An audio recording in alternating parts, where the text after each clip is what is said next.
Hello, good evening. എല്ലാ പ്രേക്ഷകർക്കും prime time with SKയിലേക്ക് സ്വാഗതം. ഇന്നത്തെ വാർത്താ പകലിലും കുറച്ചധികം പരിശോധിക്കണം. അതിനപ്പുറമുള്ള വാർത്താ ലോകത്തെ കാര്യങ്ങളും നമുക്ക് അറിയേണ്ടതുണ്ട്. അപ്പോൾ എല്ലാ പ്രേക്ഷകർക്കും ഒരിക്കൽ കൂടി സ്വാഗതം. പ്രൈം ടൈം വിത്ത് SK ആരംഭിക്കുന്നു.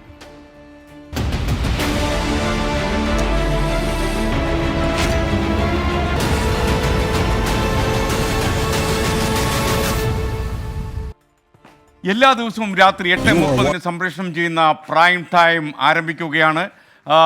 വാർത്തകൾ മാത്രമല്ല, വാർത്തയുടെ ലോകത്തേക്ക് എന്തൊക്കെ കാര്യങ്ങൾ വരുന്നു എന്നുകൂടി പരിശോധിക്കും ഈ പരിപാടിയിൽ. അപ്പോൾ നമുക്ക് അടുത്ത 1 മണിക്കൂർ നേരം നമ്മൾ ഒന്നിച്ചുള്ള യാത്രയാണ്. ഏറ്റവും പ്രധാനപ്പെട്ട ഒരു ലൈവിലേക്ക് നമ്മൾ പോകുന്നു. നമ്മൾ ഒരു ഷോക്കിലകപ്പെട്ട ഒരു വാർത്തയാണിത്. പാലക്കാട് മുക്കയിൽ അംഗപരിമിതനെ സഹോദരിയും ഭർത്താവും ചേർന്ന് ക്രൂരമായി മർദ്ദിച്ചെന്ന് പരാതി ഉയർന്നു. മാതാവിൻ്റെ സ്ഥലത്ത് വീട് വയ്ക്കാൻ ശ്രമിച്ചെന്നാരോപിച്ചാണ് വിനോദിനെ മർദ്ദിച്ചത്. പാലക്കാട് നോർത്ത് പോലീസ് കേസെടുത്ത് അന്വേഷണം ആരംഭിച്ചു. മർദ്ദന ദൃശ്യങ്ങൾ 24 ലഭിച്ചു. 24 പ്രൈം ടൈം ബിഗ് ബ്രേക്കിംഗ്. 50% വികലാംഗനായ വിനോദിനെ അദ്ദേഹത്തിന്റെ ബന്ധുക്കൾ വളരെ ക്രൂരമായി മർദ്ദിച്ച സംഭവം ഉണ്ടായത് കഴിഞ്ഞ ദിവസമാണ്. അദ്ദേഹം ഇപ്പോൾ നമ്മളോടൊപ്പം ചേരുന്നുണ്ട്. എന്താണ് ശരിക്കും അന്ന് സംഭവിച്ചത്? ഞങ്ങൾ വാടകയ്ക്ക് താമസിക്കുന്ന അവർ വാടക കൊടുക്കാൻ കഴിയാതെ കേസ് കൊടുത്തിട്ട് ഈ 10-ാം തീയതി ഒഴിഞ്ഞു കൊടുക്കണം. അത് പോലീസ് സ്റ്റേഷനിൽ കേസ് കൊടുത്ത് ഒത്തുതീർപ്പായിട്ടുണ്ട്. അപ്പോൾ ഈ 10-ാം തീയതിക്കുള്ള എനിക്ക് വേറെ വാടകയ്ക്ക് അഡ്വാൻസ് കൊടുക്കാമെന്ന് എൻ്റെ കയ്യിൽ പൈസ ഇല്ലാത്തതുകൊണ്ട് ഞാൻ അമ്മയുടെ പേരുള്ള സ്ഥലത്ത് ഒരു ഷെഡ് വയ്ക്കാം, അതിന് എത്ര രൂപ ചിലവാകും എന്ന് നോക്കാൻ വേണ്ടി പോയി. ഞാൻ എൻ്റെ മകനും കൂടെ പോയി. അപ്പോൾ പിന്നെ അവിടെ തൊട്ടടുത്ത് താമസിക്കുന്ന അനിയൻ വന്നിട്ട് അവനും സഹായിച്ച് കണക്കൊക്കെ നോക്കി ഞങ്ങൾ നമ്മുടെ വീട്ടിൽ തിരിച്ച് പുറത്തിറങ്ങിപ്പോയി.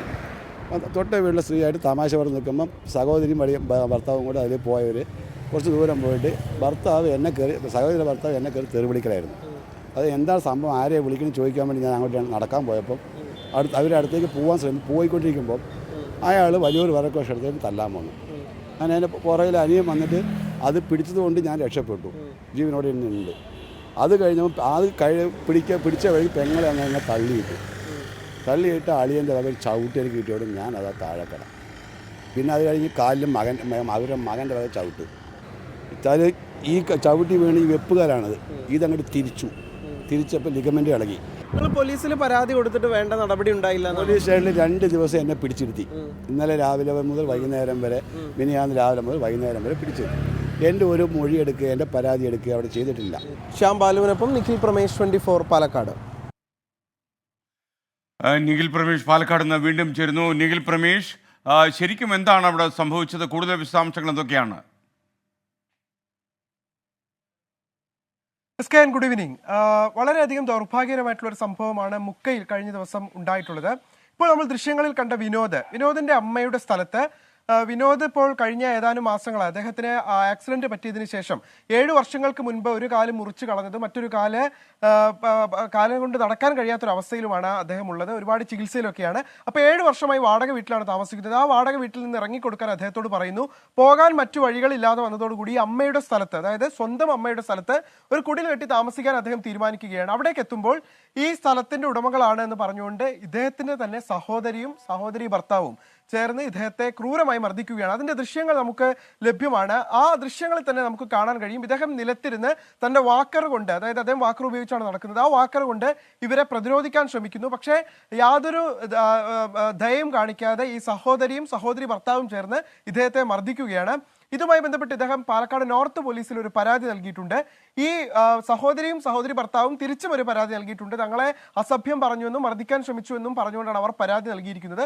പക്ഷെ നേരെ എഴുന്നേറ്റ് നിൽക്കാൻ പോലും പറ്റാത്ത ഈ ആൾ എങ്ങനെയാണ് മർദ്ദിക്കുക എന്നുള്ള ചോദ്യമാണ് ഇവരുടെ ഭാഗം. അല്ലെങ്കിൽ താങ്ക് യു നിഖിൽ പ്രമേഷ്. വളരെ പ്രധാനപ്പെട്ട മറ്റൊരു വാർത്ത തിരുവനന്തപുരത്ത് നിന്ന് വരുന്നു. ADGP MR അജിത് കുമാറിനെതിരെ വിജിലൻസ് അന്വേഷണം നടത്താൻ മുഖ്യമന്ത്രി ഉത്തരവിട്ടിരിക്കുന്നു. DGPയുടെ നിർദ്ദേശപ്രകാരം DGPയുടെ റെക്കമെൻഡേഷൻ്റെ അടിസ്ഥാനത്തിലാണ് ഈ തീരുമാനം ഉണ്ടായിരിക്കുന്നതെന്നാണ് ഞാൻ മനസ്സിലാക്കുന്നത്. ഇപ്പോൾ തിരുവനന്തപുരത്ത് നിന്ന് ഷെഫീദ് റാവുത്തർ തത്സമയം വിശദാംശങ്ങളുമായി ചേരുന്നു. എന്തൊക്കെയാണ് അന്വേഷിക്കാൻ ആവശ്യപ്പെട്ടിരിക്കുന്നത്? DGP ശുപാർശ ചെയ്തിട്ടാണല്ലോ ഈ അന്വേഷണം ഇപ്പോൾ മുഖ്യമന്ത്രി തീരുമാനിച്ചിട്ടുള്ളത്. എന്തൊക്കെയാണ് വിവരങ്ങൾ? SKN കഴിഞ്ഞ ദിവസം PV അൻവറിന്റെ മൊഴി രേഖപ്പെടുത്തിയ സംസ്ഥാന പോലീസ് മേധാവി ആ മൊഴി വിവരവും പരാതിയും അടക്കം പരിശോധിച്ച ശേഷം ഈ അനധികൃത സ്വത്ത് സമ്പാദനം ഉൾപ്പെടെയുള്ള കാര്യങ്ങൾ അത് വിജിലൻസ് അന്വേഷിക്കുന്നതാകും ഉചിതം എന്ന് ചൂണ്ടിക്കാണിച്ചുകൊണ്ട് മുഖ്യമന്ത്രിക്ക് വിശദമായ റിപ്പോർട്ട് അതുമായി ബന്ധപ്പെട്ട് നൽകിയിരുന്നു. എന്നാൽ അതിനുശേഷം പിന്നീട് ആ വിജിലൻസ് അന്വേഷണത്തിൽ തീരുമാനം വൈകുന്നതിൽ വലിയ തരത്തിലുള്ള വിമർശനവും ഉയർന്നു. ഇപ്പോൾ ഈ സംസ്ഥാന പോലീസ് മേധാവി ഷെയ്ഖ് ദർവേഷ് സാഹിബിന്റെ ശുപാർശ അംഗീകരിച്ചുകൊണ്ടാണ് മുഖ്യമന്ത്രി ഇപ്പോൾ ഈ വിജിലൻസ് അന്വേഷണത്തിന് ഉത്തരവിട്ടിരിക്കുന്നത്. ഈ അന്വേഷണ സംഘത്തെ ഉടൻ പ്രഖ്യാപിക്കും. അത് ഒരുപക്ഷെ നാളെയായിരിക്കും ആ പ്രഖ്യാപനം ഉണ്ടാവുക. എം.ആർ. അജിത് കുമാറിനെതിരെ വിജിലൻസ് അന്വേഷണത്തിനായിട്ടുള്ള തീരുമാനം അതിപ്പോൾ മുഖ്യമന്ത്രി ഉത്തരവായി തന്നെ ആഭ്യന്തര വകുപ്പ് ഇറക്കിയിട്ടുണ്ട്. ഇതിൽ പ്രധാനപ്പെട്ട ഒരു കാര്യം ഇപ്പോൾ സംസ്ഥാനത്തിന്റെ ക്രമസമാധാന വിഭാഗം ചുമതലയുള്ള ADGPക്കെതിരെ 2 DGPമാരുടെ നേതൃത്വത്തിലായിരിക്കും അപ്പോൾ അന്വേഷണം ഇനി മുതൽ നടക്കുക. അതിലൊന്ന് സംസ്ഥാന പോലീസ് മേധാവി ഷെയ്ഖ് ദർവേഷ് സാഹിബ് ഇപ്പോൾ ഉന്നതതല സമിതിയുടെ അന്വേഷണം നടക്കുന്നു. രണ്ടാമത്തേത് ഇപ്പോൾ വിജിലൻസ് അന്വേഷണവും തുടങ്ങുമ്പോൾ അത് DGP യോഗേഷ് ഗുപ്തയുടെ നേതൃത്വത്തിലായിരിക്കും ആ അന്വേഷണവും വരിക. അങ്ങനെ 2 DGP റാങ്കുള്ള ഉദ്യോഗസ്ഥരായിരിക്കും അന്വേഷണം നടത്തുക. അനധികൃത സ്വത്ത് സമ്പാദനവും കെട്ടിട നിർമ്മാണവും അടക്കമുള്ള കാര്യങ്ങളിൽ അന്വേഷിക്കണമെന്നാണ് DGPയുടെ ശുപാർശയുള്ളത്. തന്നെയായിരുന്നു PV അൻവറിന്റെ പരാതിയും. അക്കാര്യത്തിലായിരിക്കും അന്വേഷണം നടക്കുക. അതേസമയം സസ്പെൻഷനിലായ മുൻ പത്തനംതിട്ട SP S. സുജിത് ദാസിനെതിരെയും വിജിലൻസ് അന്വേഷണം ഉണ്ടാകും. മുൻപ് സൂചിപ്പിച്ചതുപോലെ നാളെ അന്വേഷണ സംഘത്തെ നിശ്ചയിച്ചേക്കുമെന്നുള്ള വിവരമാണ് ഈ ഘട്ടത്തിൽ നമുക്ക് ലഭിക്കുന്നത്. SKN ഷഫീദ് റാവുത്തറാണ് തിരുവനന്തപുരത്ത് വിവരങ്ങൾ നൽകിയത്. ഷഫീദ്, യഥാർത്ഥത്തിൽ ഈ എന്തൊക്കെ കാര്യങ്ങളാണ് അന്വേഷിക്കേണ്ടത് എന്ന കാര്യത്തിൽ തീരുമാനമായിട്ടില്ല എന്നാണോ നമ്മൾ മനസ്സിലാക്കേണ്ടത്? PV അൻവർ MLA പരാതിയാണോ ഇത്തരം ഒരു അന്വേഷണത്തിന് അടിസ്ഥാനമായത്, അതോ DGP നടത്തിയ ശുപാർശയാണോ? എന്താണ് നമുക്ക് മനസ്സിലാകുന്നത്? ADGPക്കെതിരെ വിജിലൻസ് അന്വേഷണത്തിന് മുഖ്യമന്ത്രി ഉത്തരവായി എന്ന വാർത്തയാണ് ഇപ്പോൾ വരുന്നത്. DGPയുടെ ശുപാർശ സർക്കാർ അംഗീകരിച്ചു എന്നാണ് നമ്മൾ മനസ്സിലാക്കുന്നത്. അനധികൃത സ്വത്ത് സമ്പാദനവും കെട്ടിട നിർമ്മാണവും അന്വേഷണ പരിധിയിലുണ്ടെന്ന് മനസ്സിലാക്കുന്നു. അതുപോലെ സുജിത് ദാസിനെതിരെയും അന്വേഷണം ഉണ്ടാകും. അന്വേഷണ സംഘത്തെ നാളെയായിരിക്കും നിശ്ചയിക്കുക. ഷഫീദ് റാവുത്തർ കൂടുതൽ വിശദാംശങ്ങളുമായി വീണ്ടും ചേരുന്നു. പറയൂ ഷഫീദ്.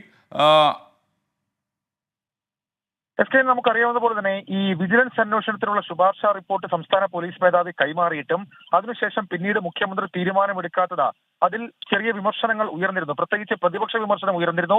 കൂടാതെ കഴിഞ്ഞ ദിവസം CPI നേതാക്കളുടെ ഭാഗത്ത് നിന്ന് അടക്കം പ്രകടമായിട്ടുള്ള വിമർശനം അത് ഉയരുകയും ചെയ്തു. പ്രത്യേകിച്ച് ഇത്രയധികം ഗുരുതര ആരോപണം ഉയർന്നിട്ടും ക്രമസമാധാന ചുമതലയിൽ ADGPയെ തുടരാൻ അനുവദിക്കുന്നതിനെതിരെ കഴിഞ്ഞ ദിവസമാണ് CPIയുടെ മുതിർന്ന നേതാവായിട്ടുള്ള പ്രകാശ് ബാബു അടക്കം രംഗത്തെത്തിയിട്ടുള്ളത്. ആ രീതിയിലുള്ള രാഷ്ട്രീയ വിമർശനം നേരിടുന്ന ഒരു സാഹചര്യത്തിൽ കൂടിയാണ് വിജിലൻസ് അന്വേഷണത്തിന് മുഖ്യമന്ത്രി അനുമതി നൽകിയത്, അല്ലെങ്കിൽ ആഭ്യന്തര വകുപ്പ് ഉത്തരവിറക്കുന്നത് എന്നുള്ളതും ഏറ്റവും സുപ്രധാനമായിട്ടുള്ള കാര്യം. PV അൻവറിന്റെ ആരോപണം അത് ഗൗരവമുള്ള ആരോപണമായി സർക്കാർ നിലവിൽ ഇപ്പോൾ കാണുന്നുണ്ടെങ്കിൽ പോലും വിജിലൻസ് അന്വേഷണം തൽക്കാലത്തേക്കിന് വേണ്ട എന്നുള്ളൊരു തീരുമാനം നേരത്തെ എടുത്തിരുന്നു. എന്നാൽ ആ തീരുമാനത്തിൽ നിന്ന് സംസ്ഥാന സർക്കാർ മാറി, മുഖ്യമന്ത്രി മാറി, വിജിലൻസ് അന്വേഷണം നടക്കട്ടെ എന്നുള്ളൊരു തീരുമാനത്തിലേക്ക് മുഖ്യമന്ത്രി എത്തിച്ചേരുകയായിരുന്നു. PV അൻവർ പ്രധാനമായും ഉന്നയിച്ചത് പോലീസ് തലപ്പത്തെ ഉന്നതരടക്കമുള്ള ആളുകൾക്ക് ഈ സ്വർണ്ണക്കടത്ത് സംഘങ്ങളുമായി ബന്ധമുണ്ട്.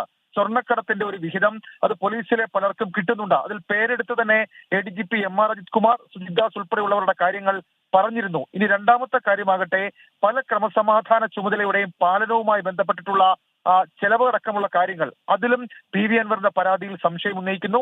മൂന്നാമത്തെ കാര്യം അത് ഈ ADGP M.R. അജിത് കുമാറിന്റെ വീടുമായി ബന്ധപ്പെട്ട് അദ്ദേഹം കവടിയാറിൽ നിർമ്മിക്കുന്ന വീടുമായി ബന്ധപ്പെട്ട കാര്യമാണ്. അക്കാര്യത്തിൽ M.R. അജിത് കുമാറിന് ഒരു വിശദീകരണമുണ്ട്. അദ്ദേഹം അത് സംസ്ഥാന പോലീസ് മേധാവിക്ക് മുൻപാകെയും മുഖ്യമന്ത്രിക്ക് മുൻപാകെയും അറിയിച്ചിട്ടുമുണ്ട്. ഏതായാലും ഈ വിഷയത്തിൽ അന്വേഷണം നടക്കട്ടെ എന്നുള്ള നിലപാടിലേക്ക് മുഖ്യമന്ത്രി എത്തിയിരിക്കുന്നു. വിജിലൻസ് അന്വേഷണം നടക്കട്ടെ എന്നുള്ളൊരു നിലപാടിലേക്ക് മുഖ്യമന്ത്രി എത്തിയിരിക്കുന്നു. പൊളിറ്റിക്കൽ പ്രഷർ കാര്യമായി സർക്കാരിന് പുറത്ത് ഈ വിഷയത്തിന്മേൽ ഉണ്ടായിരുന്നു. ഏതായാലും പ്രതിപക്ഷമടക്കം ആവശ്യപ്പെടുന്ന പോലെ തന്നെ ക്രമസമാധാന ചുമതലയിൽ നിന്നും ADGPയെ മാറ്റാനുള്ളൊരു തീരുമാനത്തിലേക്ക് ഇതുവരെയും സർക്കാർ എത്തിയിട്ടില്ല. LDF യോഗത്തിലടക്കം മുന്നണി യോഗത്തിലടക്കം ഘടകകക്ഷികൾ കാര്യമായി എതിർപ്പുന്നയിച്ചിട്ട് മുഖ്യമന്ത്രി പറഞ്ഞത് ഉന്നതതല സമിതിയുടെ അന്വേഷണ റിപ്പോർട്ട് വരട്ടെ എന്നിട്ട് തീരുമാനം എന്നുള്ളത് തന്നെയായിരുന്നു. പക്ഷേ ഈ വിജിലൻസ് അന്വേഷണത്തിന്റെ കാര്യത്തിൽ വളരെ പെട്ടെന്ന് വിമർശനം ഉയർന്ന ഒരു ഘട്ടത്തിൽ തന്നെ വിജിലൻസ് അന്വേഷണത്തിന് അനുമതി കൊടുത്തുകൊണ്ട് സംസ്ഥാന സർക്കാർ ആ പഴി കേൾക്കലിൽ നിന്ന് തൽക്കാലത്തേക്ക് ഒഴിവായിട്ടുണ്ട്. SKN ഷഫീദ്, യഥാർത്ഥത്തിൽ PV അൻവറുമായിട്ട് ബന്ധപ്പെടാൻ നമുക്ക് കഴിഞ്ഞോ? അദ്ദേഹം ഇതിനെക്കുറിച്ച് എന്തെങ്കിലും പ്രതികരിച്ചിട്ടുണ്ടോ? നിലവിൽ ഇപ്പോൾ PV അൻവർ ഈ വിഷയത്തിൽ നമ്മളോട് പ്രതികരിച്ചിട്ടില്ല SKN. പക്ഷേ അദ്ദേഹത്തിന്റെ ആവശ്യമായിരുന്നു വിജിലൻസ് അന്വേഷണം, പ്രത്യേകിച്ച് ഈ അനധികൃത സ്വത്ത് സമ്പാദനം അത് ADGP M.R. അജിത് കുമാർ നടത്തിയതിനപ്പുറത്തേക്ക് അദ്ദേഹത്തിന്റെ ബന്ധുക്കളെ അടക്കം കോട്ട് ചെയ്തുകൊണ്ടുള്ള പരാതിയാണ് PV അൻവർ സംസ്ഥാന പോലീസ് മേധാവിക്കും പിന്നീട് തൃശൂർ റേഞ്ച് DIGക്ക് മൊഴിയായി നൽകിയപ്പോഴും അദ്ദേഹം ചൂണ്ടിക്കാണിച്ച കാര്യം. രണ്ടാമത്തെ കാര്യമാകട്ടെ SP S. സുജിത് ദാസിനെതിരെയുള്ള മുൻ SP ഇപ്പോൾ സസ്പെൻഷനിലിരിക്കുന്ന SP S. സുജിത് ദാസിനെതിരെയുള്ള ഈ അന്വേഷണമാണ്. അദ്ദേഹത്തിനെതിരെ കുറച്ചുകൂടി ഗൗരവമുള്ള ആരോപണം, പരാതി അത് PV അൻവർ നൽകിയിട്ടുണ്ട്. അതിൽ ഏറ്റവും സുപ്രധാനമായിട്ടുള്ള കാര്യം സുജിത് ദാസ് സ്വർണ്ണക്കടത്ത് സംഘങ്ങളിൽ നിന്ന് പണം വാങ്ങുന്നുണ്ട്. അത് എയർപോർട്ടിന് പുറത്തേക്ക് ആ സ്വർണ്ണക്കടത്ത് സംഘങ്ങളെ എത്തിച്ച പോലീസ് മാർഗം അത് പിടികൂടി അതിന്റെ ഒരു ഷെയർ, അതിന്റെ ഒരു വിഹിതം സുജിത് ദാസ് പറ്റുന്നു. അങ്ങനെ അദ്ദേഹം അനധികൃത സ്വത്ത് സമ്പാദനം നടത്തി എന്നുള്ള ഗുരുതര ആരോപണം അത് PV അൻവർ ഇതിനോടകം തന്നെ പരാതിയായി നടത്തിയിട്ടുണ്ട്. അതും ഏറ്റവും സുപ്രധാനമായിട്ടുള്ള കാര്യം. ഏതായാലും ഇത്തരം വിഷയങ്ങളുടെ ഗൗരവവും അതേപോലെ തന്നെ ഇത് വിജിലൻസ് അന്വേഷിക്കട്ടെ എന്നുള്ള സംസ്ഥാന പോലീസ് മേധാവിയുടെ ശുപാർശ റിപ്പോർട്ട് കൂടി പരിഗണിച്ചുകൊണ്ടാണ് ഇപ്പോൾ മുഖ്യമന്ത്രി ഇങ്ങനൊരു തീരുമാനത്തിലേക്ക് എത്തിയത്. നേരത്തെ ഉണ്ടായിരുന്ന ഒരു വൈകൽ അതൊരു സാങ്കേതിക തടസ്സം മാത്രമായിരുന്നു. കാരണം അദ്ദേഹം ഇതുമായി ബന്ധപ്പെട്ട് കഴിഞ്ഞ 5 ദിവസം മുൻപാണ് ഈ ശുപാർശ റിപ്പോർട്ട് സർക്കാരിന് കൈമാറുന്നത്. ആ റിപ്പോർട്ടിന്മേൽ സർക്കാർ അടയിരിക്കുന്നു എന്നുള്ള കുറ്റപ്പെടുത്തൽ പ്രതിപക്ഷത്തിന്റെ ഭാഗത്ത് നിന്ന് ഉയർന്നു തുടങ്ങിയപ്പോൾ അവസാനം മുഖ്യമന്ത്രി അന്വേഷണത്തിന് ഉത്തരവിട്ടിരിക്കുന്നു. ഏതായാലും ADGP MR Ajith കുമാറിനെതിരെ PV Anwar ഉന്നയിച്ച അനധികൃത സ്വത്ത് സമ്പാദന പരാതിയിലടക്കം വിജിലൻസ് അന്വേഷണത്തിന് സർക്കാർ തീരുമാനിച്ചിരിക്കുന്നു. വിജിലൻസ് അന്വേഷണ സംഘത്തെ നാളെ തീരുമാനിക്കും എന്നുള്ള വിവരം കൂടി ആഭ്യന്തര വകുപ്പിൽ നിന്ന് ഇപ്പോൾ പുറത്തു വരുന്നുണ്ട്. സ്കെയിൻ. Okay, thank you. ഷബീദ് റാവുത്തറാണ് വിവരങ്ങൾ നൽകിയത്. ADGP MR അജിത് കുമാറിനെതിരെ വിജിലൻസ് അന്വേഷണത്തിന് ഉത്തരവായിരിക്കുന്നു. DGPയുടെ ശുപാർശ സർക്കാർ അംഗീകരിച്ച ഉത്തരവായിരിക്കുന്നു. അനധികൃത സ്വത്ത് സമ്പാദനവും കെട്ടിട നിർമ്മാണവും അന്വേഷണ പരിധിയിലുണ്ടാകും. അതുപോലെ SP സുജിത് ദാസിനെതിരെയും അന്വേഷണം വരുന്നു. അന്വേഷണ സംഘത്തെ നാളെ നിശ്ചയിക്കുമെന്നാണ് തിരുവനന്തപുരം ബ്യൂറോ റിപ്പോർട്ട് ചെയ്യുന്നത്. പ്രൈം ടൈം തുടരുകയാണ്. സുധാ വിശ്വം പറയുന്നു ഉച്ചയ്ക്ക് നന്നായിട്ട് ഉറങ്ങിയെന്ന് തോന്നുന്നു, രാവിലത്തേക്കാൾ ഊർജ്ജമുണ്ട് എന്ന് പറയുന്നു. ഉറങ്ങിയിട്ടില്ല, അങ്ങനെ വിചാരിക്കേണ്ട കേട്ടോ. നമുക്കറിയാം ഈ IT ലോകത്തും സമാന്തര സർവീസുകളിലുമൊക്കെ തന്നെ വലിയ തൊഴിൽ സമ്മർദ്ദമുണ്ടെന്ന വാർത്ത വരുന്നൊരു കാലമാണിത്. പ്രത്യേകിച്ച് വർക്ക് ഫ്രം ഹോമൊക്കെ അനുഭവിക്കുന്ന ആളുകൾക്കും വല്ലാത്ത സമ്മർദ്ദത്തിൽ ജോലി ചെയ്യേണ്ടി വരുന്നു, ടാർഗറ്റ് അച്ചീവ് ചെയ്യാൻ വേണ്ടി പെടാപ്പാട് വിടുന്നു. ഇങ്ങനെയൊക്കെയുള്ള വാർത്തകൾ വരുന്ന സമയത്താണ് കൊച്ചിയിലെ അന്ന സെബാസ്റ്റ്യൻ കുഴഞ്ഞു വീണ് മരിച്ചു എന്ന വാർത്ത വന്നത്. ഇന്നത്തെ വാർത്താ പകൽ നമ്മളെ അമ്പരപ്പിച്ച, സങ്കടപ്പെടുത്തിയ ഒരു വാർത്തയായിരുന്നു അത്. ആ വാർത്തയിലേക്കാണ് നമ്മൾ ഇനി പോകുന്നത്. ജീവനെടുത്ത സമ്മർദ്ദം.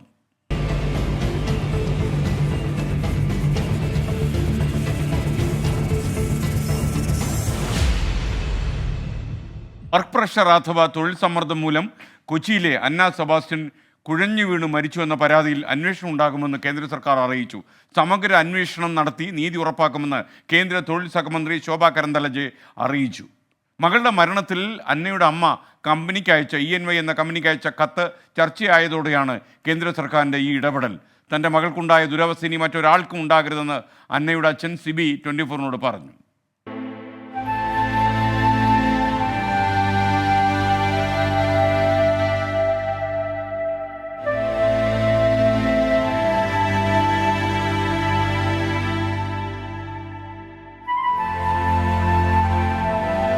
മകളുടെ മരണത്തിൽ അമ്മ മകൾ ജോലി ചെയ്ത കമ്പനി ചെയർമാൻ അയച്ച കത്താണ് ഇന്ന് രാജ്യം ചർച്ച ചെയ്യുന്നത്.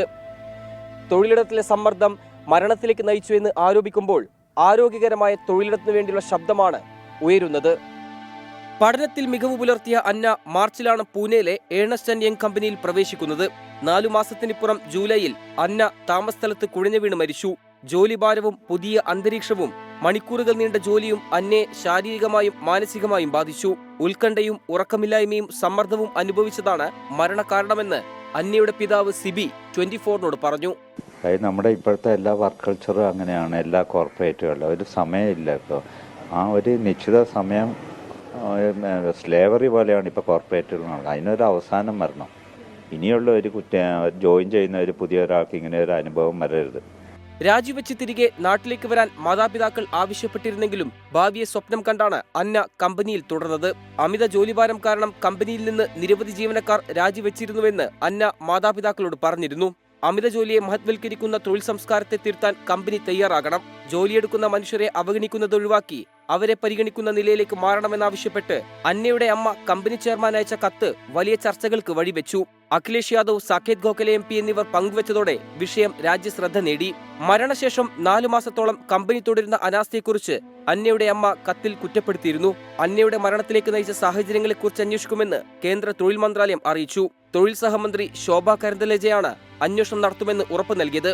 കമ്പനിയുടെ ഇന്ത്യയിലെ പാർട്ണറും സീനിയർ മാനേജറും കങ്ങരപ്പടിയിലെ അന്നയുടെ വീട്ടിലെത്തി മാതാപിതാക്കളെ കണ്ടു. പരാതിയിൽ അന്വേഷണം ഉണ്ടാകുമെന്ന് ഉറപ്പ് നൽകി.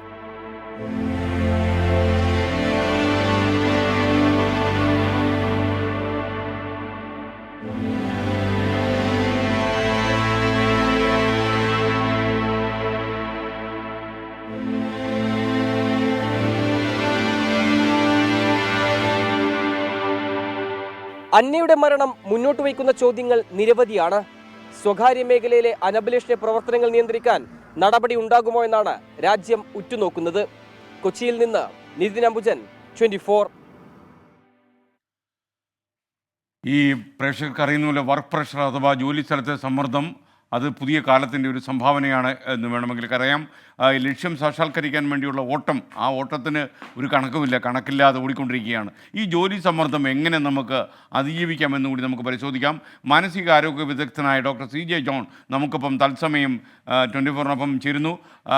Good evening doctor. ഡോക്ടർ, ശരിക്കും നമ്മൾ ഈ അന്ന സെബാസ്റ്റ്യൻ്റെ ഈ മരണം യഥാർത്ഥത്തിൽ നമ്മുടെ കണ്ണ് തുറപ്പിക്കേണ്ടതാണ്. ഡോക്ടർ അതിനെക്കുറിച്ച് അറിഞ്ഞു കാണുമെന്നാണ് എൻ്റെ വിശ്വാസം. ഈ വർക്ക് പ്രഷർ മിക്കവാറും എല്ലാ സ്ഥാപനങ്ങളിലും ഇപ്പോൾ ഉണ്ട്. ചില സ്ഥലത്ത് വളരെ കൂടുതലാണ്, ചില സ്ഥലത്ത് അഡ്ജസ്റ്റ് ചെയ്ത് പോകാവുന്നതാണ്. ചിലർ പാഷനോടെ ഇതിനെ അതിജീവിക്കുന്നു. ഒരു മനഃശാസ്ത്രജ്ഞൻ എന്ന നിലയിൽ ഡോക്ടറുടെ ഒരു ഉപദേശം എന്താണ്? അല്ല, പുതുതായിട്ടൊരു കൾച്ചർ തന്നെ രൂപപ്പെട്ടിട്ടുണ്ട് കഴിഞ്ഞ ഒരു 15-20 വർഷമായിട്ട്. അതായത് കഷ്ടപ്പെട്ട് പണിയെടുക്കുക. കാരണം ഒരു IT ടീമിന്റെ ഒരു മേധാവി തന്നെ പറഞ്ഞിട്ടുണ്ട്, നിങ്ങൾ ആഴ്ചയിൽ 70 മണിക്കൂർ വർക്ക് ചെയ്യണമെന്ന്. നമ്മൾ ആലോചിക്കേണ്ടത് ഈ കഷ്ടപ്പെട്ട് പണിയെടുക്കുകയും കൂടുതൽ കാശ് സമ്പാദിക്കുകയും പിന്നെ ഒടുവിൽ കാശ് കൊണ്ടുവന്ന് ആശുപത്രിയിൽ തരികയും ചെയ്യുന്ന ഒരു വർക്ക് കൾച്ചറിലേക്ക് പോയിട്ട് കാര്യമൊന്നുമില്ല. അല്ലെങ്കിൽ ഈ ജോലിയുടെ സമ്മർദ്ദം താങ്ങാനാവാതെ കുഴഞ്ഞു വീണ് മരിക്കുക, അല്ലെങ്കിൽ അതുപോലുള്ള ശാരീരിക ബുദ്ധിമുട്ടുകൾ വരിക, ഇങ്ങനെയുള്ള അവസ്ഥകളിലേക്ക് പോകുന്ന ഒരു സാഹചര്യമുണ്ട്.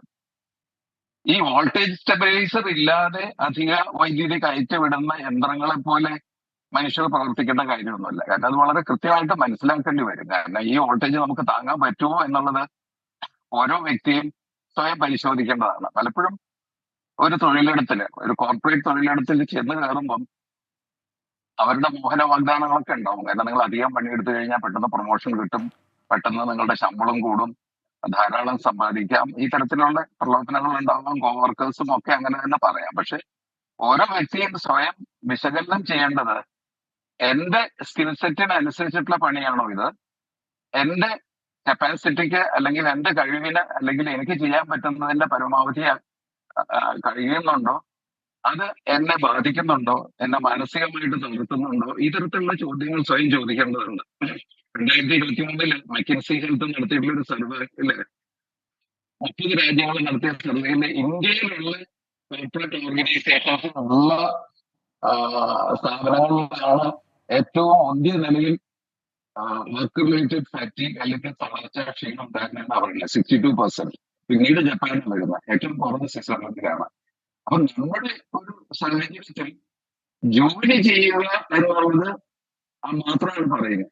അതിനോടൊപ്പം കൈവരിക്കേണ്ട സ്വാസ്ഥ്യത്തിനെ കുറിച്ച്, ഇമോഷണൽ വെൽബീയിങ്ങിനെ കുറിച്ചിട്ടുള്ള സംസാരങ്ങൾ ഇല്ലാതെ പോകുന്നുണ്ട്. Okay anyway thank you doctor. Doctor പറഞ്ഞ ഉപദേശങ്ങൾ ആളുകൾക്ക് സ്വീകരിക്കാം എന്നാണ് എനിക്ക് തോന്നുന്നത്. പ്രശസ്ത മനഃശാസ്ത്ര വിദഗ്ധൻ ഡോക്ടർ CJ ജോൺ ആണ് ഇപ്പോൾ നമ്മോട് സംസാരിച്ചത്. എല്ലാ ദിവസവും രാത്രി 8:30 മുതൽ 1 മണിക്കൂർ ദൈർഘ്യത്തിലാണ് ഈ പരിപാടി സംപ്രേഷണം ചെയ്യുക. പ്രൈം ടൈം ഇത് SKN തുടരുകയാണ്. ഇപ്പോൾ ലെബനിലുള്ള രാജേഷ് നായരുടെ ഒരു യൂട്യൂബ് സന്ദേശം വന്നിരിക്കുന്നു. അദ്ദേഹം പറയുന്നു, ഞാൻ ലെബനിലാണ് ഇപ്പോഴുള്ളത്. ഇവിടുത്തെ പ്രശ്നങ്ങൾ താങ്കൾക്ക് അറിയാമല്ലോ. എനിക്ക് 24-ലെ വീഡിയോസും ഒക്കെ അയച്ചു തരാൻ പറ്റും. നമ്പർ പറയാമോ? താങ്കൾ ഈ പരിപാടി കണ്ടുകൊണ്ടിരിക്കുകയാണെങ്കിൽ ഇതാണ് നമ്പർ, 6235968630. ഒരിക്കൽ കൂടി പറയാം, ഇതൊരു വാട്സപ്പ് നമ്പറാണ്, താങ്കൾക്ക് വിളിക്കാവുന്നേ ഉള്ളൂ. ഇപ്പോൾ തന്നെ വേണമെങ്കിലും വിളിക്കാം, 6235968630. ലെബനിൽ നടക്കുന്ന കാര്യങ്ങൾ, ഒരു ദൃക്സാക്ഷിയുടെ വിവരണം കേൾക്കാൻ ഞങ്ങൾക്ക് താല്പര്യമുണ്ട്. അതുകൊണ്ട് താങ്കൾ ഈ നമ്പറിൽ കോൺടാക്ട് ചെയ്യുക. നമ്പർ ഒരിക്കൽ കൂടി പറയാം, 6235968630. ഇനി പ്രധാനപ്പെട്ട താങ്കളുടെ വിളികൾക്കായിട്ട് ഞങ്ങൾ കാത്തിരിക്കുന്നു. അപ്പോൾ ഇനി ഈ മണിക്കൂർ വരുന്ന ഏറ്റവും പ്രധാനപ്പെട്ട വാർത്തകളിലേക്ക് headlines. You are watching 24 from News Headquarters, Kochi.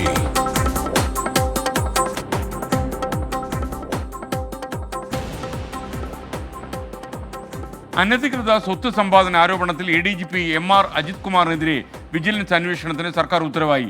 DGPയുടെ ശുപാർശ അംഗീകരിച്ചാണ് ആഭ്യന്തര വകുപ്പിന്റെ തീരുമാനം. അന്വേഷണ സംഘത്തെ നാളെ പ്രഖ്യാപിക്കും. മുൻ ജില്ലാ പോലീസ് മേധാവി സുജിത് ദാസിനെതിരെയും അന്വേഷണം വരും.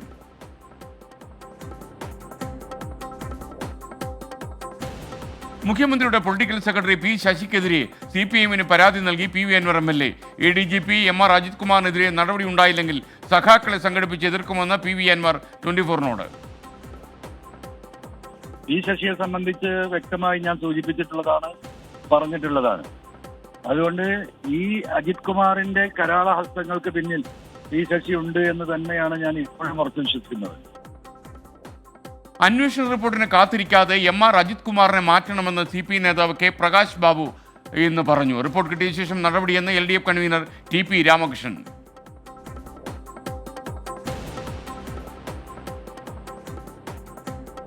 പാലക്കാട് അംഗപരിമിതനോട് കൊടും ക്രൂരത.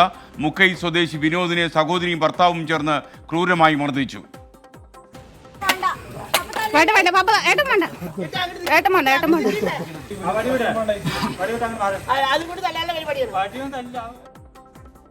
ആക്രമിച്ചത് മാതാവിന്റെ ഉടമസ്ഥതയിലുള്ള സ്ഥലത്ത് വീട് വയ്ക്കാൻ ശ്രമിച്ചെന്നാരോപിച്ച് മർദ്ദന ദൃശ്യങ്ങൾ 24 ലഭിച്ചു.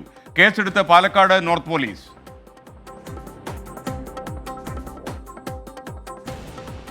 മലപ്പുറത്ത് നിപ്പയിൽ വീണ്ടും ആശ്വാസം. ഒരാളുടെ പരിശോധനാ ഫലം കൂടി നെഗറ്റീവായി. സമ്പർക്ക പട്ടികയിൽ ഇപ്പോൾ 268 പേർ.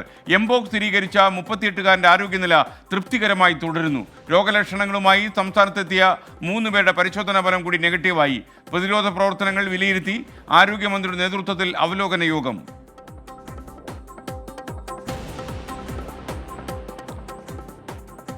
കൊച്ചി സ്വദേശിനി അന്ന സെബാസ്റ്റ്യൻ കുഴഞ്ഞു വീണ് മരിച്ചത് തൊഴിൽ സമ്മർദ്ദം മൂലമെന്ന പരാതി അന്വേഷിക്കുമെന്ന് കേന്ദ്ര സർക്കാർ. ഇടപെടൽ. അന്നയുടെ മാതാവ് ഏണസ്റ്റ് ആൻഡ് യൂങ് കമ്പനിക്കെതിരെ അയച്ച കത്ത് ചർച്ചയായതോടെ മകൾക്കുണ്ടായ ദുരവസ്ഥ മറ്റൊരാൾക്കും ഉണ്ടാകരുതെന്ന പിതാവ് സിബി. കൊച്ചി കങ്ങരപ്പടിയിലെ അന്നയുടെ വീട്ടിലെത്തി ENY കമ്പനി അധികൃതർ.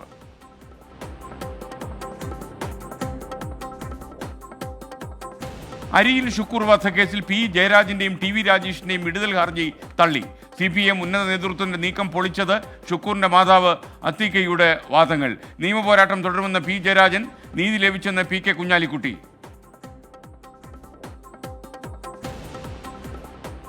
ഷിരൂർ ദൗത്യം നാളെ പുനരാരംഭിക്കും. നാളെ രാവിലെയോടെ ട്രെഡ്ജർ ദൗത്യമേഖലയിലെത്തിക്കും. നിലവിൽ കാലാവസ്ഥ അനുകൂലം. പരിശോധനയ്ക്ക് നാവികസേനയും സജ്ജമായി.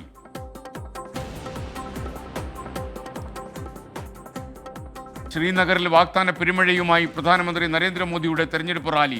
കർഷകരോഷം നേരിടാൻ മിനിമം താങ്ങുവില ഉറപ്പു നൽകി ഹരിയാനയിൽ BJPയുടെ പ്രകടന പത്രിക.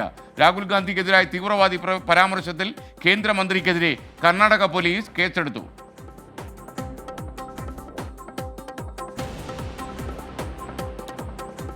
ചെന്നൈ ടെസ്റ്റിൽ ബംഗ്ലാദേശിനെതിരെ തുടക്കത്തിലെ തകർച്ചയ്ക്ക് ശേഷം കത്തിക്കയറി ടീം ഇന്ത്യ. ആദ്യ ദിവസത്തെ കളി അവസാനിക്കുമ്പോൾ 6 വിക്കറ്റിന് 339 റൺസ് എന്ന നിലയിൽ. 6 അശ്വിന് സെഞ്ചുറി. ജഡേജയ്ക്കും ജയ്സ്വാളിനും അർദ്ധ സെഞ്ചുറി. ദുലീപ് ട്രോഫിയിൽ വെടിക്കെട്ട്. അർദ്ധ സെഞ്ചുറിയുമായി മിന്നിച്ച് സഞ്ജു സാംസൺ.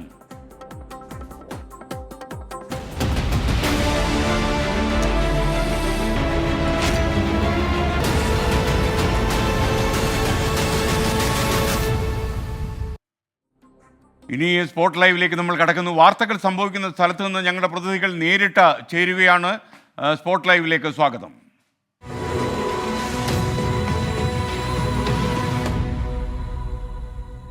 ഷിരൂർ ദൗത്യത്തിനായി ഗോവയിൽ നിന്ന് പുറപ്പെട്ട ട്രെഡ്ജർ ഇന്ന് രാത്രി ഷിരൂരിലെത്തിക്കില്ല. വെളിച്ചക്കുറവ് കാരണം ട്രെഡ്ജർ കരക്കടുപ്പിച്ചു. നാളെ രാവിലെ 8 മണിയോടെ എത്തിച്ച് തെരച്ചിൽ തുടരും.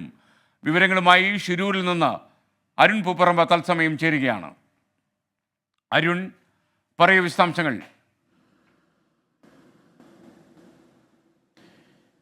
SKN ഇന്ന് ഷിരൂരിൽ ഡ്രഡ്ജർ എത്തിക്കും. ഇന്ന് രാത്രിയോടെ തന്നെ എത്തിക്കും. ഈ അപകടം നടന്ന മണ്ണിടിച്ചിലുണ്ടായ സ്ഥലത്ത് എത്തിക്കുമെന്നതാണ് നേരത്തെ അറിയിച്ചിരുന്നത്. പക്ഷേ ഇന്ന് എത്തിക്കില്ല എന്ന വിവരമാണ് നമുക്ക് ഒടുവിലായി ലഭിക്കുന്നത്. വെളിച്ചക്കുറവ് കാരണം നിലവിൽ ഇപ്പോൾ ഈ ഡ്രഡ്ജർ ഈ ഷിരൂരിലേക്ക് എത്തിക്കുന്ന യാത്രാ മധ്യയുള്ള 2 പാലങ്ങൾക്ക് നടുവിലായി കരക്കടുപ്പിച്ചു എന്ന വിവരമാണ് നമുക്ക് ഈ ഡ്രഡ്ജിംഗ് കമ്പനിയിൽ നിന്ന് ലഭിക്കുന്നത്. അതോടൊപ്പം തന്നെ നിലവിൽ ഈ ഷിരൂരിലേക്കുള്ള ഈ യാത്രയിൽ ഈ ജലനിരപ്പ് വളരെ കുറഞ്ഞ ഇടങ്ങളാണുള്ളത്. സ്വാഭാവികമായും അതിലൂടെ രാത്രി കൊണ്ടുവരാൻ സാധിക്കില്ല. വെളിച്ചക്കുറവും ഒരു പ്രശ്നമായി ഉണ്ട് എന്ന് പറയുന്നു. അങ്ങനെയാണെങ്കിൽ നാളെ രാവിലെ 8 മണിയോടെയായിരിക്കും ഡ്രഡ്ജർ ഈ നിലവിൽ ഈ മണ്ണിടിച്ചിൽ ഉണ്ടായിട്ടുള്ള ഷിരൂരിലേക്ക് എത്തിക്കുക. അതിനുശേഷം വളരെ പെട്ടെന്ന് തന്നെ തിരച്ചിൽ തുടങ്ങാനാകും എന്ന പ്രതീക്ഷയാണ് ഈ ഡ്രഡ്ജിംഗ് കമ്പനി അറിയിക്കുന്നത്. ജില്ലാ ഭരണകൂടത്തിൽ നിന്നും അതേ വിവരമാണ് നമുക്ക് ലഭിക്കുന്നത്. ഇന്ന് രാവിലെയാണ് കാർവാർ തുറമുഖത്ത് നിന്നും ഡ്രഡ്ജർ ഈ ഗംഗാവലി പുഴയിലേക്ക് പ്രവേശിച്ചത്. വേലിയിറക്ക സമയത്ത് ഈ പാലവും അതോടൊപ്പം തന്നെ ഈ പുഴയുടെയും ഈ ഉയരവുമായി ബന്ധപ്പെട്ട പ്രശ്നമുള്ളതിനാൽ ആ ഡ്രഡ്ജർ വേലിയിറക്ക സമയത്താണ് ആദ്യ പാലം കടന്നത്. പക്ഷേ രണ്ടാമത്തെ പാലത്തിൻ്റെ സമീപത്തേക്ക് ഇത് എത്തിച്ചില്ല. അതിനു മുമ്പ് ഈ വെളിച്ചക്കുറവ് ഉൾപ്പെടെയുള്ള പ്രശ്നങ്ങൾ കാരണം ഇതിപ്പോൾ കരക്കടുപ്പിച്ചിട്ടാണുള്ളത്. എന്തായാലും SKN ഈ ഡ്രഡ്ജർ എത്തിച്ചുള്ള തെരച്ചിൽ ഈ ഷിരൂർ ദൗത്യത്തിൽ വളരെ നിർണായകമാണ്. ഈ 2 മാസത്തിനിപ്പുറം ഈ ദൗത്യത്തിൻ്റെ ഒരു അവസാന ഘട്ടം എന്നൊക്കെ നമുക്ക് വിശേഷിപ്പിക്കാൻ സാധിക്കും. ആ ഘട്ടത്തിലാണ് ഈ ഡ്രഡ്ജർ എത്തിച്ച് ഈ മണ്ണ് നീക്കം ചെയ്തുള്ള തെരച്ചിൽ നടത്തുന്നത്.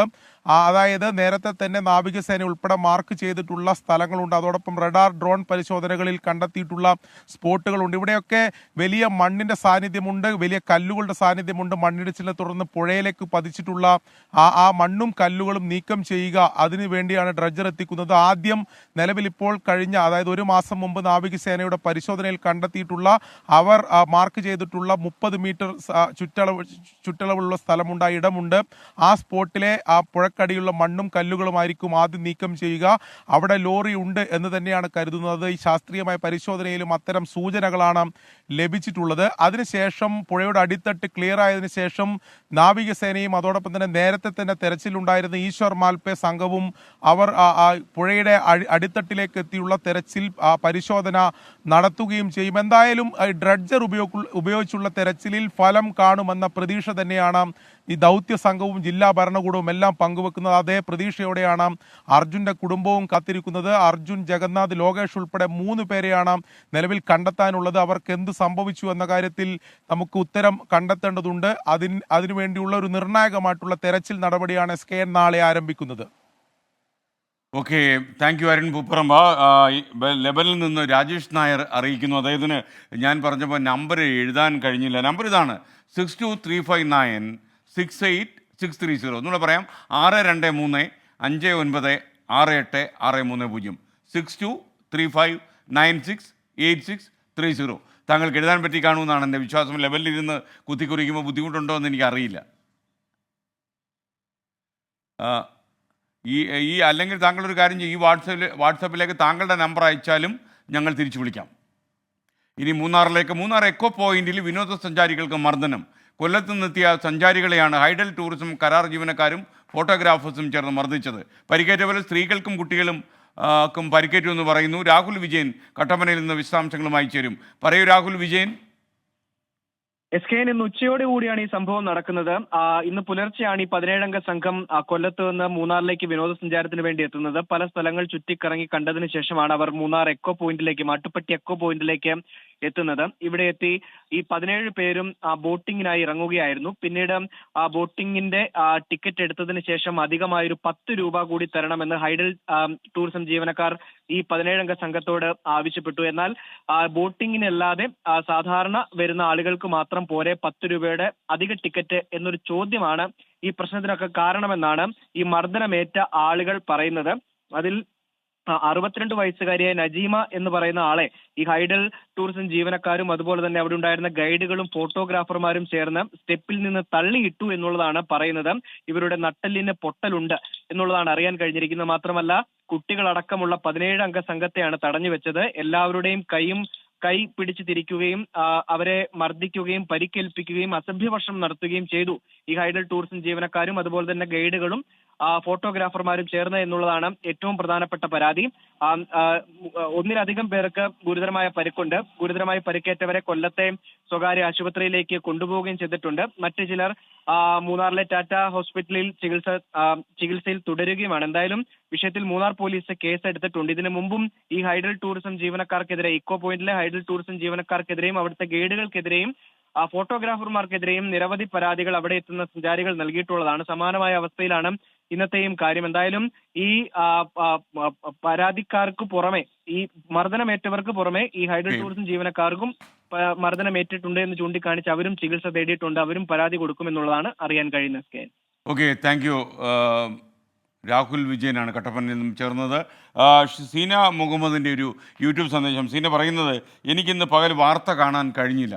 വിഷമിക്കേണ്ട, ഈ വാർത്താ പകലിൽ വന്ന വാർത്തകളൊക്കെ നമുക്ക് പരിശോധിക്കാം. ഇന്നത്തെ വാർത്താ പകൽ സംഭവിച്ച വാർത്തകൾ. വാർത്താ പകൽ.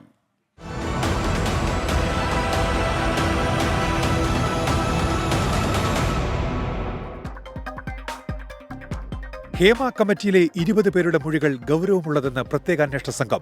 മൊഴി നൽകിയവരെ 10 ദിവസത്തിനകം നേരിട്ട് ബന്ധപ്പെടാൻ ഒരുങ്ങി SIT. മുകേഷ് ഉൾപ്പെടെയുള്ളവർക്കെതിരെ രംഗത്ത് വന്ന നടിക്ക് സെക്സ് മാഫിയയുമായി ബന്ധമുണ്ട് എന്ന ആരോപണവുമായി ബന്ധുവായി യുവതി. പൾസർ സുനിയുടെ ജാമ്യാപേക്ഷയിൽ വിചാരണ കോടതി നടപടികൾ നാളെ.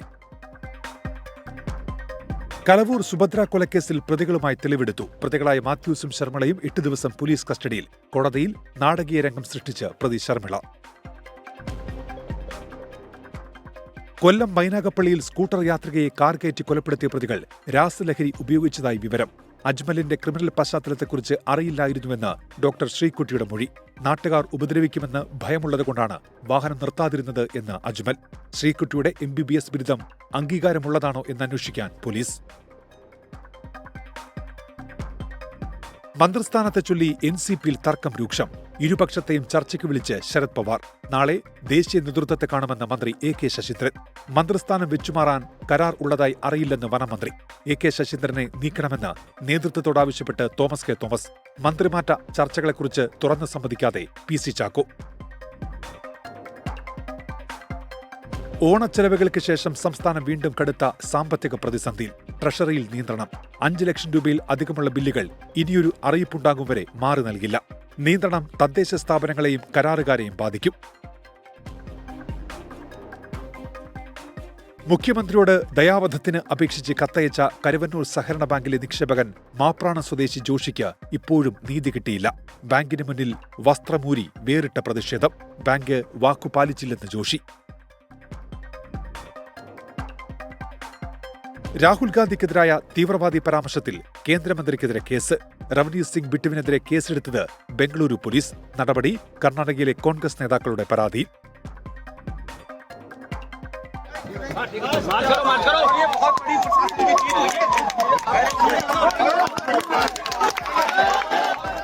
രാജസ്ഥാനിലെ ദൌസയിൽ കുഴൽക്കിണറിൽ വീണ 2 വയസ്സുകാരിയെ രക്ഷപ്പെടുത്തി. കുട്ടിയുടെ ആരോഗ്യനില തൃപ്തികരം. കുഞ്ഞിനെ പുറത്തെത്തിച്ചത് 17 മണിക്കൂർ നീണ്ട ദൌത്യത്തിനൊടുവിൽ.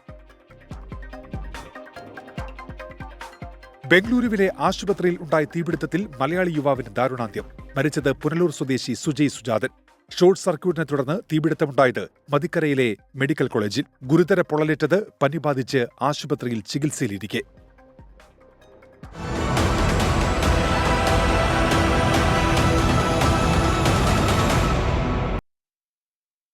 എന്ന് വെച്ചിട്ടുണ്ടെങ്കിൽ ഇപ്പോൾ കേസിലും കോടതിയിൽ ഇരിക്കുന്നതുകൊണ്ട് എനിക്ക് കൂടുതൽ കാര്യങ്ങൾ ഡിസ്ക്ലോസ് ചെയ്യാൻ പറ്റില്ല. അപ്പോൾ ലോയർ ഒരു എക്സാക്റ്റ് ഒരു ഡേറ്റ് പറയും. ആ ഡേറ്റിന് നമുക്ക് എന്തായാലും കാണും. നമ്മളെന്തായാലും കാണും. എന്നാൽ ഈ റിപ്പോർട്ട് വന്നതിന് പിന്നാലെയാണ് ഇത്തരത്തിലുള്ള ആരോപണങ്ങൾ വന്നത്. താങ്കളും വന്നിരിക്കുകയാണ്. അപ്പോൾ ഇതിലെന്താണ്? അല്ല, അതാ ഞാൻ പറഞ്ഞത്. അതെല്ലാം നമുക്ക് കാണാം. നമുക്ക് കാണാം.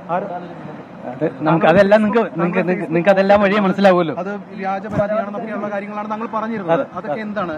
അത് നിങ്ങൾക്ക് വഴിയെ മനസ്സിലാവും. ഓക്കെ.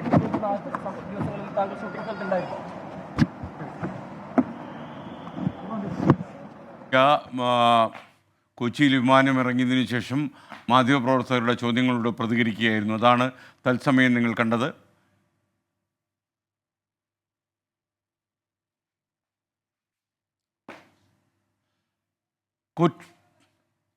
നമ്മൾ ജയസൂര്യ, യഥാർത്ഥത്തിൽ നിങ്ങൾക്കെല്ലാം കാണാമല്ലോ, നിങ്ങൾക്കറിയാമല്ലോ, നമുക്ക് കാത്തിരുന്ന് കാണാമെന്ന രീതിയിലാണ് ജയസൂര്യ പ്രതികരിച്ചത്. ഈ ആരോപണങ്ങളെല്ലാം വ്യാജമാണെന്ന് നേരത്തെ തന്നെ ചലച്ചിത്ര നടൻ ജയസൂര്യ പറഞ്ഞിരുന്നു. അതിനുശേഷം വിദേശത്തായിരുന്നു ജയസൂര്യ. ഇന്നാണ് കൊച്ചിയിൽ വിമാനമിറങ്ങിയത്. അപ്പോഴാണ് അദ്ദേഹം മാധ്യമപ്രവർത്തകരുമായി സംസാരിച്ചത്. ഇനി നമ്മൾ കുറ്റകൃത്യങ്ങളുടെ വാർത്താലോകത്തേക്ക് പോകുന്നു. Hello police സ്റ്റേഷനാണോ?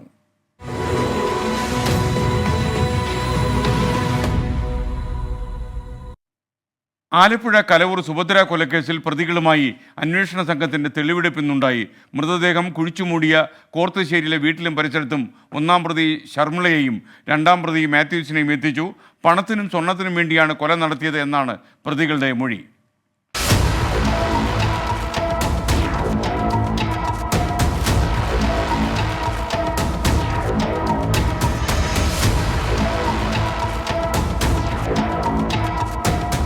കൊലപാതകത്തിന് ശേഷം 1 മാസത്തിലധികം നീണ്ടുനിന്ന ഒളിവുകാലം. പിടിയിലായി കഴിഞ്ഞ് 5 ദിവസത്തെ ജയിൽവാസം. ശേഷം ഇന്ന് ആലപ്പുഴ കോടതിയിൽ ശർമിളയെയും മാത്യുവിനെയും എത്തിക്കുമ്പോൾ കണ്ടത് നാടകീയ രംഗങ്ങൾ. കോടതിക്കകത്തും വരാന്തയിലും പോലീസുകാരനുമായി സംസാരിച്ചും മാത്യൂസിനോട് തമാശകൾ പറഞ്ഞും സമയം ചെലവഴിച്ച ഷർമിള കോടതിക്ക് പുറത്ത് പോലീസ് വാഹനത്തിന് കയറുന്നതിന് തൊട്ട് മുൻപ് പ്രതികരിച്ചത് ഇങ്ങനെ.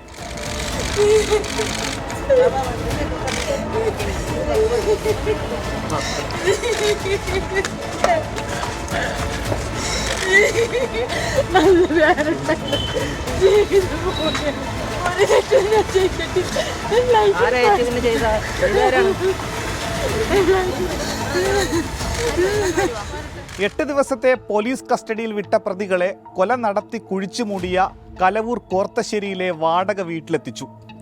കൊലപാതകത്തിന്റെ ഞെട്ടൽ ഇപ്പോഴും വിട്ടുമാറിയിട്ടില്ല ആ നാട്ടിൽ. മാത്യൂസിനെയും ഷർമിളയും കാണാൻ ജനങ്ങൾ ഭീതിയോടെ തടിച്ചുകൂടി.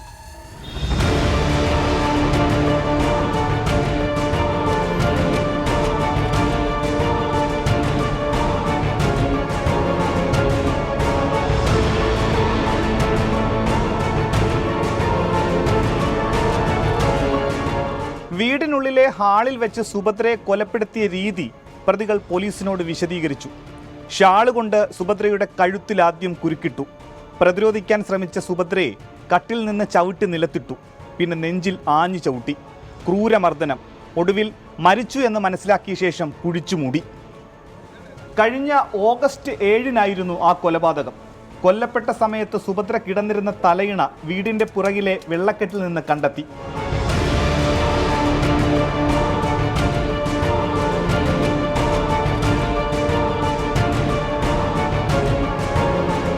സുഭദ്രയെ ശ്വാസം മുട്ടിച്ച് കൊലപ്പെടുത്താൻ ഉപയോഗിച്ച ഷാളും സുഭദ്രയുടെ മറ്റു വസ്ത്രങ്ങളും കത്തിച്ച സ്ഥലം പ്രതികൾ കാണിച്ചു കൊടുത്തു.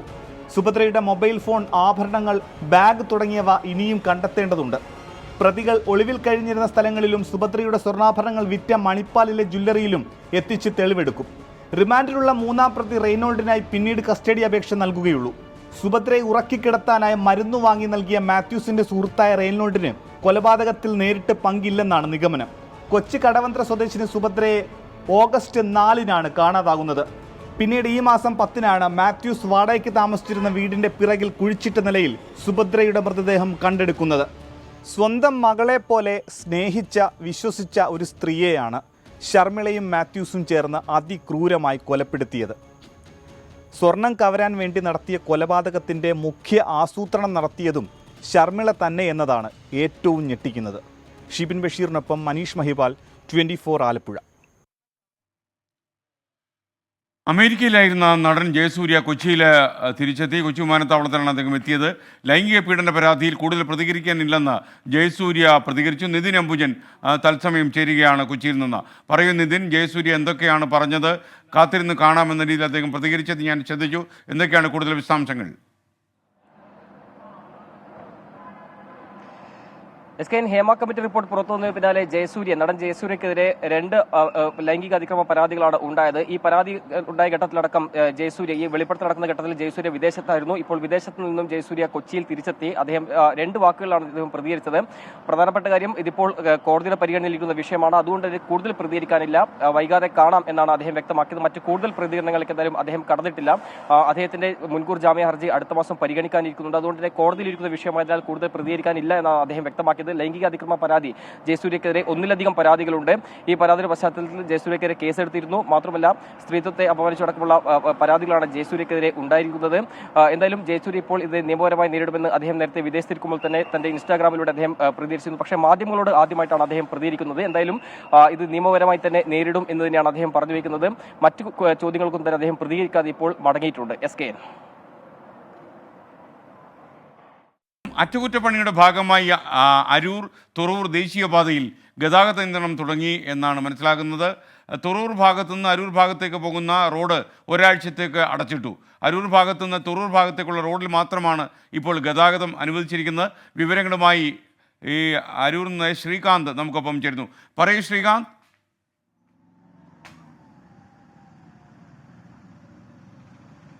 Good evening SKN. ഞാനിപ്പോൾ നിൽക്കുന്നത് അരൂർ ക്ഷേത്രം കവലയിലാണ്. ഇവിടെയാണ് ഈ ഗതാഗത നിയന്ത്രണം ഇപ്പോൾ നടപ്പിലാക്കിയിരിക്കുന്നത്.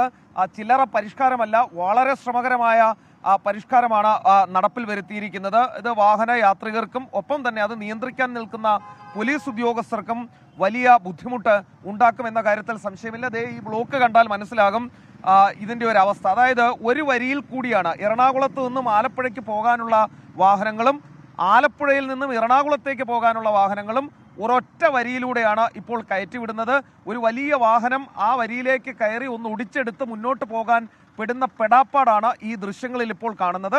ഇവിടെ ഞാൻ നിൽക്കുന്നതിൻ്റെ വലതുവശത്തു നിന്നും അരൂക്കുറ്റി ഉൾപ്പെടെയുള്ള ഭാഗങ്ങളിൽ നിന്നും വാഹനങ്ങൾ വന്നിറങ്ങുന്നതും ഈ ഭാഗത്തേക്കാണ്. അത് ഇവിടെ നിന്നും കുറച്ചുകൂടി മുന്നിലേക്ക് പോയി യൂ ടേൺ എടുത്ത് തിരികെ വരുന്ന ഒരവസ്ഥയിലാണ് കാര്യങ്ങൾ ക്രമീകരിച്ചിട്ടുള്ളത്. അതായത് എസ്കേൻ ആകെ കുഴഞ്ഞു മറിഞ്ഞ് കിടക്കുന്ന അവസ്ഥ. ഇത് പ്രേക്ഷകർക്ക് വേണ്ടി നമ്മൾ ഒന്ന് കാണിക്കുന്നതാണ്. കൃത്യമായി ഇവിടുത്തെ ഗതാഗത പരിഷ്കാരങ്ങൾ വാർത്താമാധ്യമങ്ങൾ 24 അടക്കം കാണിക്കുന്നുണ്ട്. അത് പഠിച്ച് വെച്ചതിന് ശേഷം മാത്രം വരിക, ഇല്ലെങ്കിൽ ഇവിടെ വന്ന് പെട്ടുപോകും എന്നുള്ള കാര്യത്തിൽ ഒരു സംശയവും വേണ്ട.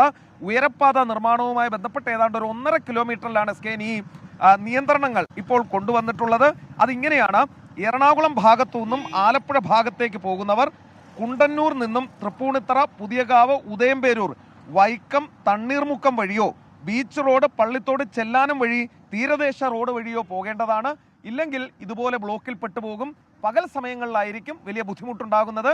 ഇവിടുത്തെ നിലവിലെ അവസ്ഥ ഇതാണ്. 4 മണിക്കാണ് എസ്കേൻ ഈ ഗതാഗത നിയന്ത്രണം ആരംഭിച്ചത്. പ്രൈം ടൈമിൻ്റെ ഈ എപ്പിസോഡ് ഇവിടെ അവസാനിക്കുന്നു. പ്രൈം ടൈം വിത്ത് എസ്കേൻ ഇനി നാളെ രാത്രി 8:30. ഇനി നമ്മൾ കാണുക നാളെ രാവിലെ 7 മണിക്ക് മോർണിംഗ് ഷോയിൽ. ഇനി വാർത്താ മഴയുടെ ഊഴം മഴയുമായി വരുന്നു എസ് വിജയകുമാർ. Good bye.